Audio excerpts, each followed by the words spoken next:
எப்படி இன்டர்நெட் வந்ததுக்கப்புறம் ஒரு பெரிய இண்டஸ்ட்ரியல் ரெவல்யூஷன் மாறுச்சோ, நெறைய எக்கனாமி பூம் ஆச்சு, நெறைய கண்ட்ரி ப்ராஸ்பர் ஆச்சு. அந்த மாரி இப்ப ஏஐ வந்ததுக்கப்புறமா நெக்ஸ்ட் ஷிஃப்ட் வரப்போகுது அப்படின்னு நெறைய பேர் பேசிட்டு இருக்காங்க. ஸோ அந்த ஒரு ஏஐ வச்சு கம்ப்ளீட்டா நம்மளே வந்து ஒரு சின்ன சின்ன விஷயம்லாம் ஏஐ வச்சு நெறைய கோட் பண்றோம், ஆட்டோமேட் பண்றோன்னும்போது, இத வச்சு நம்ம ஒரு பர்ட்டிகுலர் ஃபண்டே ரன் பண்ணலாம். ஆட்டோமேட்டடா ஒரு ஹியூமன் இன்டர்வென்ஷன்ஸே இல்லாம, ஒரு மியூச்சுவல் ஃபண்ட்ல ஃபண்ட் மேனேஜரே இல்லாம கம்ப்ளீட்டா ஏஐ வச்சு அந்த ஃபண்ட மேனேஜ் பண்ணா, அது எந்த அளவுக்கு ரிட்டர்ன்ஸ் குடுக்கும் அப்படின்னு யோசிச்சு, in fact last 6 to 7 years before 51 different international mutual funds வந்து கம்ப்ளீட்டா ஹியூமன் இன்டர்வென்ஷன்ஸே இல்லாம, ஒரு குவாண்டம் கம்ப்யூட்டிங்க வச்சு, ஐபிஎம் வாட்சன் சூப்பர் கம்ப்யூட்டர்லாம் வச்சு, இந்த நியூரல் நெட்வொர்க்ஸ்லாம் வச்சு ஒரு ஃபண்ட கிரியேட் பண்ணாங்க. ஸோ இந்த 51 டிஃபரெண்ட் ஃபண்ட்ஸுமே ஃபண்ட் மேனேஜரே இல்லாம ரன் ஆயிட்டு இருந்தது இல்லையா? அதோட ஓவரால் பெர்ஃபார்மன்ஸ் எப்படி இருக்கு சோ ஃபார்? அது இன்னும் இன்ஃபாக்ட் இந்த இண்டெக்ஸ் ஃபண்ட்ஸோட ரிட்டர்ன்ஸோட அதிகமா இருந்துச்சா?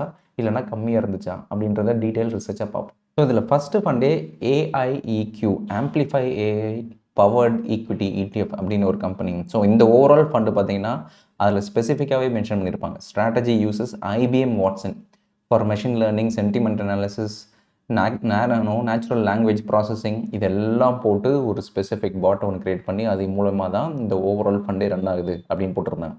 அண்ட் ஓவராலா பார்த்தீங்கன்னா, அதோட பெர்ஃபார்மன்ஸும் ஆக்சுவலி பெட்டரா தான் இருக்கு. இன்ஃபாக்ட் எக்ஸ்பென்ஸ் ரேஷியோ பார்த்தீங்கன்னா, மத்த ஃபண்ட்ஸோட கொஞ்சம் ஹையர் தான். ஓவரால் லாஸ்ட் 5 இயர்ஸ்ல அந்த ஃபண்ட்ஸோட பெர்ஃபார்மன்ஸ் பார்த்தீங்கன்னா, 40% ரிட்டர்ன்ஸ் குடுத்திருக்கு. வாவ்! பரவால்ல. ஒரு ஹியூமன் இன்டர்வென்ஷன்ஸே இல்லாம 40% இந்த ஃபண்ட் ரிட்டர்ன் குடுத்திருக்கு அப்படின்னு நம்ம நெனச்சா கூட, அதே 5 இயர்ஸ் பீரியட்ல S&P 500 இண்டெக்ஸ்ல நம்ம இன்வெஸ்ட் பண்ணியிருந்தாலே 93% ரிட்டர்ன்ஸ் கிடைச்சிருக்கும். ஸோ ஓவராலா இந்த IBM, Watson, natural language processing, neural network, quantum computing இப்படிலாம் போட்டு ஒரு உருட்டி ஒரு ஏஐ ஃபண்ட் கிரியேட் பண்ணா கூட, அந்த AI fund positive return generate பண்ணியிருந்தா கூட, அத விட சிம்பிளா இண்டெக்ஸ் ஃபண்ட்ஸே அத விட 43% இங்க இருக்கு. இது 93% ரிட்டர்ன்ஸ் குடுத்திருக்கு. ஸோ நார்மல் இண்டெக்ஸ் ஃபண்ட்ஸே அத பீட் பண்ணிருச்சு. ஸோ இந்த ஃபண்ட் கூட பரவால்ல 40% ரிட்டர்ன்ஸ் குடுத்திருக்கு. இண்டெக்ஸ் ரிட்டர்ன்ஸ் விட கம்மியா குடுத்தாலும் பாசிட்டிவ் ரிட்டர்ன்ஸ் குடுத்திருக்கு. இன்னொரு ஃபண்ட் ஸ்டார்ட் பண்ணும்போது என்ன சொன்னாங்க, ஹரிசான் ஏஐ ஃபண்டுன்னு. இது நாங்க deep neural networks human cognitive பயாஸோட மிக்ஸ் பண்ணி, அப்படியே இந்த தேங்காய் சட்னியும், புதினா சட்னியும் மிக்ஸ் பண்ணி கூட சேர்ந்து ஒரு வடகறிய போட்டு, அதில ஒரு மசால் வடைய நாங்க ரெடி பண்ணி குடுப்போம்ன்ற ரேஞ்சுக்கு ஒரு பில்டப் குடுத்தாங்க. ஆனா அந்த ஃபண்ட் கடைசில என்ன ஆயிடுச்சுன்னா, ஓவரால் ரிட்டர்ன்ஸ் -12%ல போயிடுச்சு. ஸோ கடைசில அந்த ஃபண்ட் என்ன சொல்லிட்டாங்க, "we are closing our ETFs." So ஓவராலா இந்த ஓவரால் பீரியட்ல எங்களால இண்டெக்ஸ் ஃபண்ட்ஸ பீட் பண்ண முடியல. மோர் ஓவர் ரிட்டர்ன்ஸும் நெகட்டிவ் ஆயிடுச்சுன்னு சொல்லி, அந்த ஏஐ ஃபண்ட க்ளோஸே பண்ணிட்டு போயிட்டாங்க. ஸோ ஓவராலா பார்த்தீங்கன்னா, 51 டிஃபரெண்ட் ஏஐ ஃபண்ட்ஸ் லாஸ்ட் ஒரு 5 இயர்ஸ்ல லான்ச் பண்ணியிருக்காங்க. டிஃபரெண்ட் பீரியட்ல 2017, 18, 20, 21, 22 இந்த ஓவரால் பீரியட்ல. அதோட ஓவரால் ஃபண்டோட ஈச்சோட ஃபண்ட் ஆஃப் த பெர்ஃபார்மன்ஸும், அந்த ஃபண்ட்ஸோட performance relative to S&P index அப்படி கம்பேர் பண்ணும்போது, ஓவராலா ஆவரேஜா இந்த எல்லா ஃபண்ட்ஸோட ஆவரேஜ் ரிட்டர்ன்ஸே பார்த்தீங்கன்னா 6.9% தான் வந்திருக்கு. ஆனா அதே பீரியட்ல S&P ரிட்டர்ன்ஸோட ரிட்டர்ன்ஸ் பார்த்தீங்கன்னா ஆல்மோஸ்ட் 12.2%. ஸோ டிஃபால்ட்டாவே இந்த index was able to beat all this AI funds. So அதில ஒரு சில ஃபண்ட்ஸ் பாசிட்டிவ் ரிட்டர்ன்ஸ் குடுக்கலாம். ஒரு சில ஃபண்ட்ஸ் நெகட்டிவ் ரிட்டர்ன்ஸ் குடுத்திருந்தா கூட, ஆன் த லாங் ரன்ல இந்த 51 ஃபண்டுமே they are not able to beat the index returns. So இவ்வளோ தான் ஏஐ சொஃபிஸ்டிகேட்டட் டெக்னாலஜிஸ் இருந்துமே, நியூரல் நெட்வொர்க்ஸ், ஐபிஎம், வாட்சன் இது எல்லாமே இருந்துமே, அவங்களால இண்டெக்ஸ் ஃபண்ட்ஸ கூட பீட் பண்ண முடியல. ஸோ ஏன்னா, இது ஈவன் தோ இந்த டெக்னாலஜி ஆக்சஸ் எல்லார் கையிலும் இருந்தா கூட, how do you approach the markets determines your overall returns.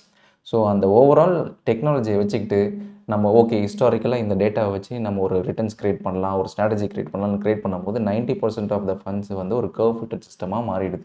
So அதனால அந்த பாஸ்ட் பெர்ஃபார்மன்ஸ் அவங்களால ஃபியூச்சர்ல ரெப்ளிகேட்டே பண்ண முடியல. ஸோ இந்த ஏஐன்றத வச்சு நம்ம டைரக்ட்டா ChatGPT இல்லன்னா Claude give me a positive return strategy அப்படின்னு சொன்னா, அது ஒரு குடுக்குது இல்லையா? இல்லன்னா analyse the back test data, historical data and create a strategy இப்படிலாம் நம்ம ப்ராம்ப்ட் குடுத்தோம்னா, எப்படின்னா ஒரு டைரக்ஷன் குடுத்தோம்னா, அது ஹிஸ்டாரிக்கல் டேட்டாவ வச்சு ஆட்டோமேட்டிக்கா அதுவே அட்ஜஸ்ட் பண்ணி ஒரு ஸ்ட்ராட்டஜி குடுக்கும். அது ஃபியூச்சர்ல ஒர்க் ஆகாது. ஸோ நம்ம என்ன பண்ணணும்னா, ஒரு ட்ரேடிங் ஸ்ட்ராட்டஜிய கிரியேட் பண்ணணும்னா, இந்த கர்வ் ஃபிட்டட் சிஸ்டம்ஸ்லாம் இருக்கக்கூடாது. இந்த பயாஸ்லாம் இருக்கக்கூடாது.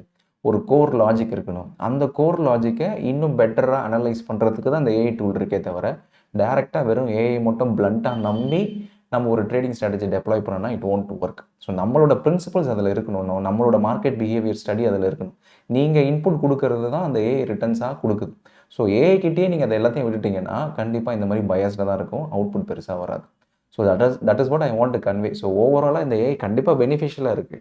பட் அதே ஃபுல் ஃப்ளெஜ்டாக நம்பி நீயே ஒரு ரிட்டர்ன்ஸ்க்கு நீயே ஒரு ஸ்ட்ராட்டஜி கிரியேட் பண்ணி நீயே கூட பேஸ்ட் ஆன் ஹிஸ்டாரிக்கல் டேட்டா நம்ம கொடுத்தோம்னா கண்டிப்பாக அது ஒர்க் ஆக போகிறதில்ல.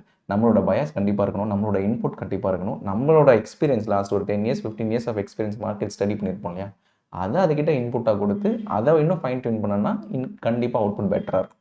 அதில் தான் ரெனைசன்ஸ் டெக்னாலஜிஸ் மாதிரி ஒரு கம்பெனிஸ் பண்ணுறது. ஸோ அவங்களாம் நான் almost 1980s till date run பண்ணிட்டு இருக்காங்க. Not even 1 single year negative returns எடுத்திருக்காங்க. ஏன்னா அவங்களோட பயஸ் உள்ளே இருக்கும், ப்ளஸ் இந்த ஏஐ ப்ளஸ் இந்த டெக்னாலஜி உள்ளே கொண்டு வரும்போது ஓவரால் ரிட்டர்ன்ஸ் பெட்டராக இருக்குது. ஸோ நீங்களே ஓஎனோ ஏஐ வச்சு in case any specific strategy run பண்ணுறதா இருந்தாலும் சரி, க்ரியேட் பண்ணுறதா இருந்தாலும் சரி, பிளண்ட்டாக அதை மட்டும் நம்பாமல் உங்களோட இன்புட்டை வச்சு then you start creating on it. That will be much better. So this is what I want to convey. Hope you found it helpful. So I'll see you guys next week with another video. Bye.